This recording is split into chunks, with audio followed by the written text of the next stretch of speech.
I united the HRE in 1444 with every prince that exists, joining Austria to form the Holy Roman Empire tag. The HRE tag has super strong national ideas, and it shares the powerful German mission tree from Emperor, giving them a ton of claims and bonuses throughout the game. There is nobody who can compete with them early on, but only time will tell the destiny of the Holy Roman Empire.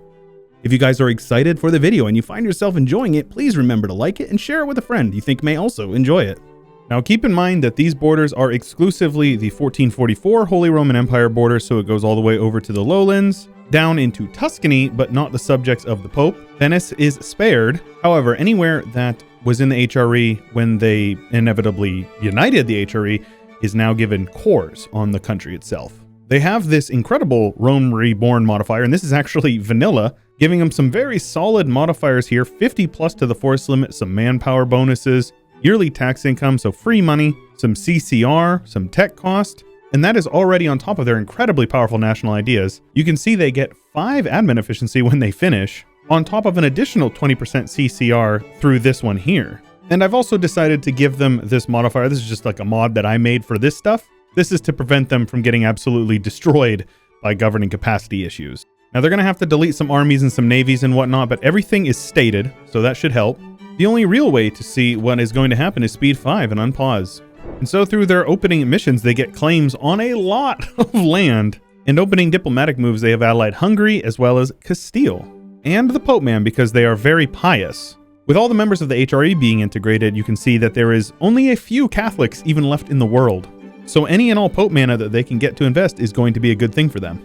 Because if you don't know, you actually get some awesome bonuses from being the Curie controller, including 20% aggressive expansion. That alone is crazy. And only 6 months in, the Holy Roman Emperor has decided that Friesland must join the Empire. The Kaiserreich shall spread its sovereignty through all of Germany. And that only made sense with such close proximity to our little friends over here. The Goths have allied the Holy Roman Empire. And I forgot to mention this in the very beginning, but they've only grown by a few provinces, so it should be roughly the same, but a whopping 2,032 development for the Holy Roman Empire, almost double the Ming. And our friends are currently in the process of beating the tar out of Poland, Lithuania, and probably going to be taking quite a bit of land in this one. Hungary's doing pretty good, and Albania is doing pretty good, and oh my god, Byzantium, doing pretty good. Ottomans are currently in the process of losing 3 separate wars, and that is not something you see every day.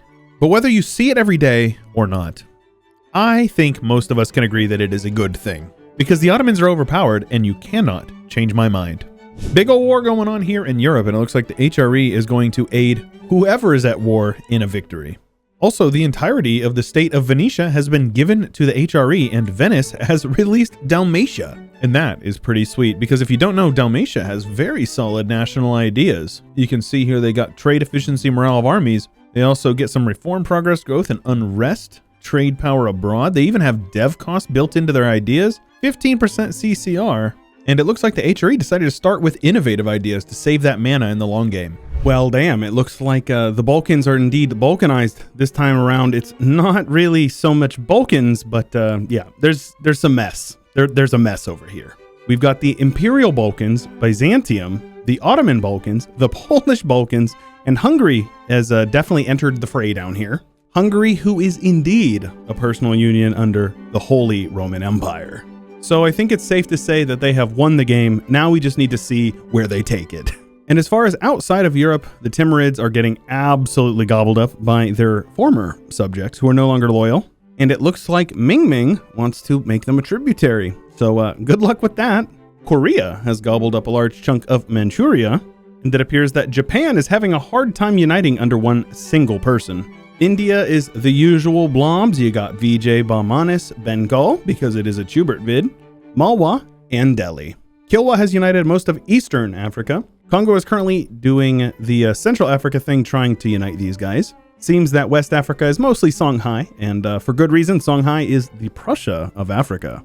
You guys know who these guys are? We got the homies down here in Africa. Colonial game, Castile is in Brazil. The Portuguese Caribbean is now growing. Portugal is also in Bermuda, but it doesn't look like there's anybody on the east coast of America. Well, it appears that in 1530, the Reformation is just not going to spawn. But it doesn't seem that the Holy Roman Empire is going to need that because they've got their own coalition.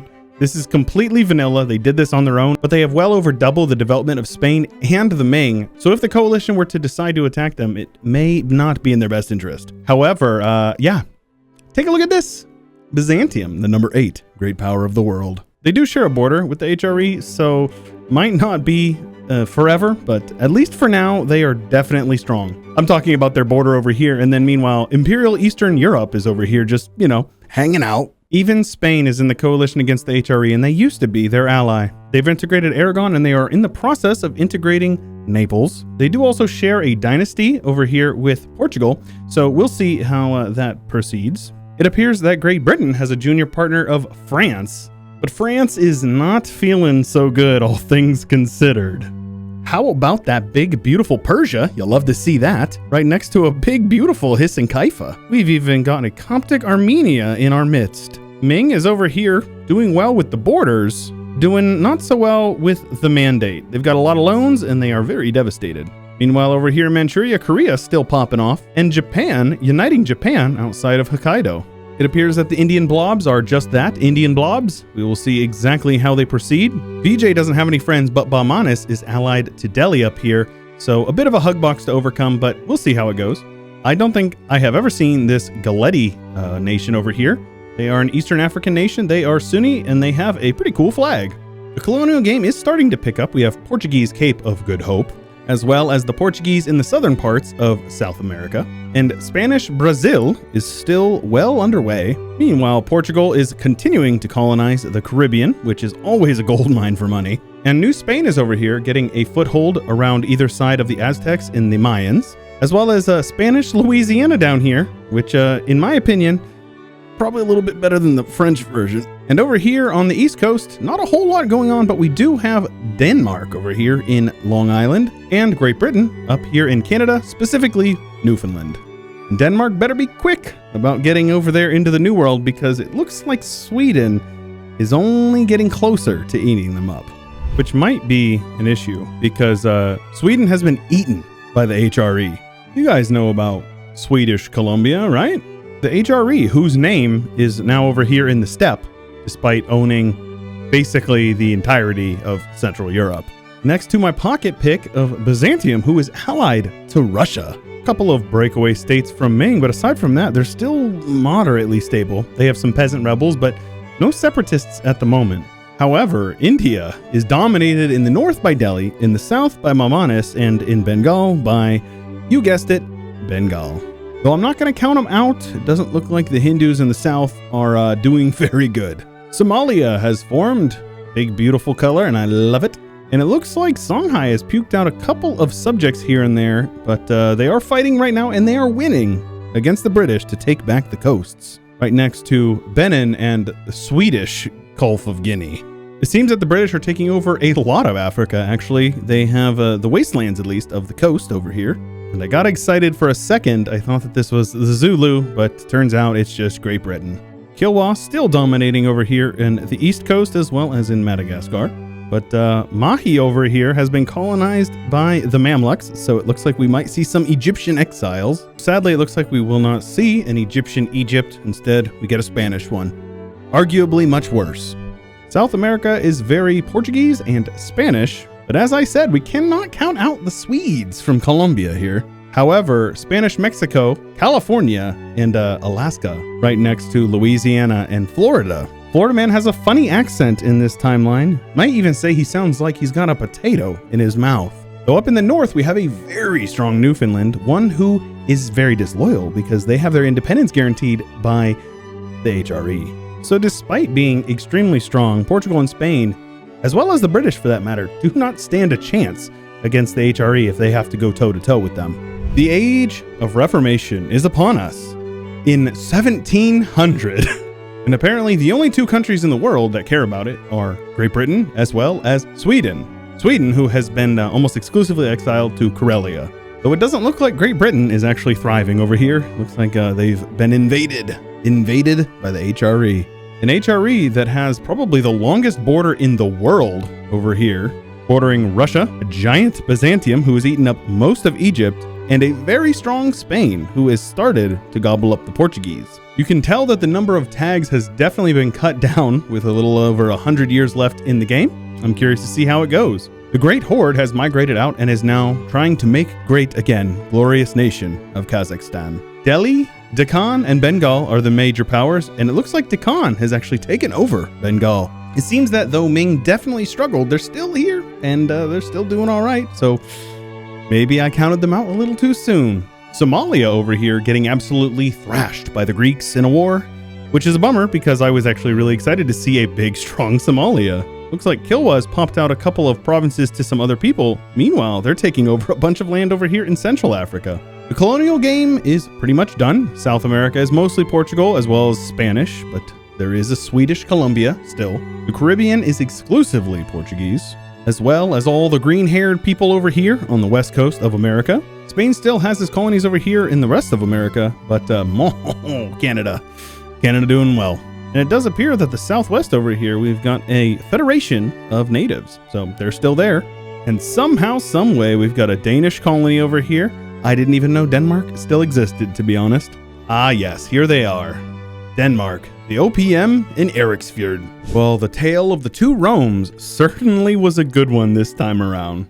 Not only was Byzantium big and strong in their own home realm, but it appears that they got a personal union on Russia and integrated them. Meanwhile, the Holy Roman Empire was exiled from Britain for the most part, and the parts that they do have are occupied by revolutionaries. They did, however, make their way over to India, where they now border a absolutely massive Hindustan. Look at the absolute girth of this lad.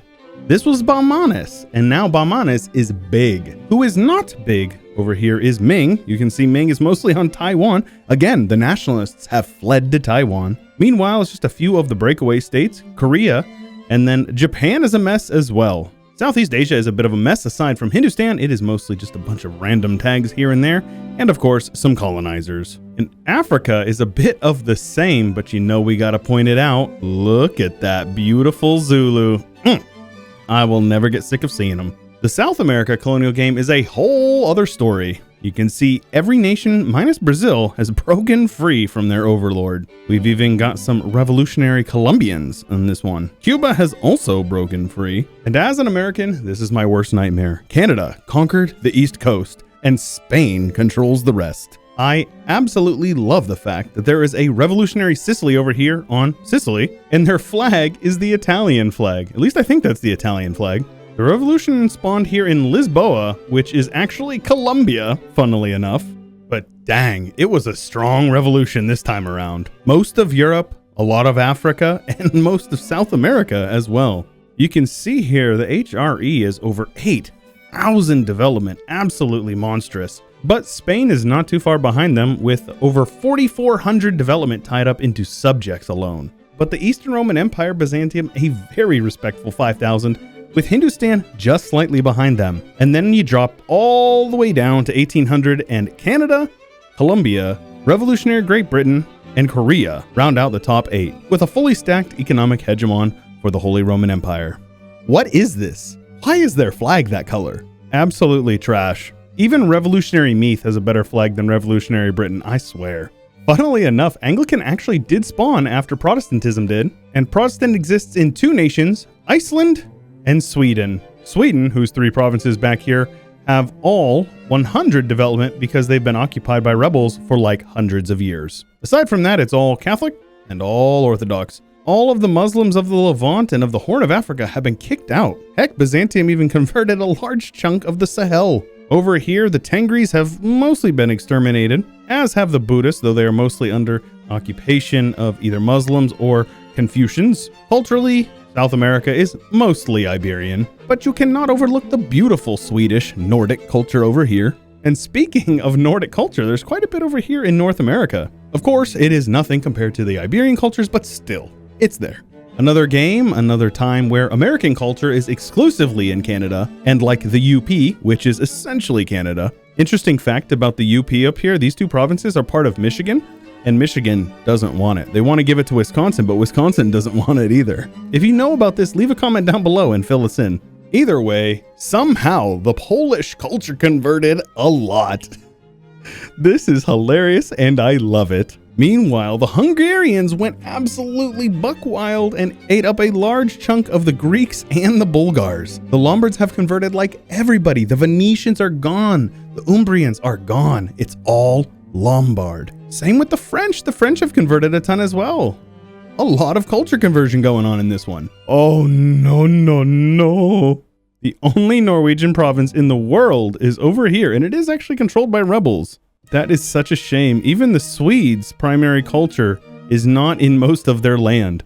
And speaking of land, development is so-so. The most developed province in the world is Asturias in northern Spain.